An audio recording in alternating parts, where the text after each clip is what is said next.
2026ல வந்து இந்த வருஷம் ஆரம்பிக்கிற குரு பயிற்சி எப்படி இருக்குன்னு சொல்லிட்டு எல்லாருக்கும் நம்ம பார்க்கலாம்.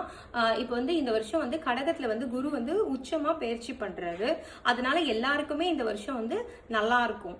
மேஷ ராசிக்கு பாத்தீங்கன்னா 4th ஹவுஸ்ல குரு வரனால அவங்களுக்கு வந்து தொழில் புதுசா ஸ்டார்ட் பண்றது, இல்ல ஒரு புது வீட்டுக்கு போறது, அட்வான்ஸ் கொடுக்கறது, வீடு சம்பந்தமான விஷயங்கள், இது எல்லாமே வந்து மேஷ ராசிக்கு இது ஒரு நல்ல கோல்டன் பீரியட்னே சொல்லலாம். அவங்களுக்கு ரொம்பவே நல்லா இருக்கு. ரிஷபம் பாத்தீங்கன்னா கொஞ்சம் ஓவர் கான்பிடென்ட் அவங்க கிட்ட கொஞ்சம் குறைக்கணும். அவங்க வந்து ஒரு டெசிஷன் எடுக்கிறாங்கன்னா ஒரு வாட்டிக்கு இல்ல 2 வாட்டி 3 வாட்டி யோசிச்சு முடிவு எடுத்தாங்கன்னா ரிஷப ராசிக்கு ரொம்பவே நல்லா இருக்கும். மிதுன ராசிக்கு பாத்தீங்கன்னா அவங்க சான்ஸே இல்லை, அவங்களுக்கு செம்மையா இருக்கு இந்த குரு பயிற்சி. அவங்க வந்து எதுல வேணா போய் அவங்க வந்து காலை வைக்கலாம், என்ன வேணா பண்ணலாம், மணி ஃப்ளோ அவங்களுக்கு நல்லா இருக்கும். அவங்க என்ன ஆசைப்படுறாங்களோ அது எல்லாமே மிதுன ராசிக்காரங்களுக்கு கிடைக்கும். அதுக்கப்புறம் பாத்தீங்கன்னா கடகராசியில பாத்தீங்கன்னா சந்திரன் வந்து அங்க உச்சமா இந்த வாட்டி வரனால சந்திரன் நிக்கிறவங்களுக்கு ஜென்ம சந்திரன்றனால கொஞ்சம் நிறைய ஒர்க் ப்ரெஷர் அதிகமா இருக்கும். தலை மேல வந்து சந்திரன் உட்கார்ற கதை தான்.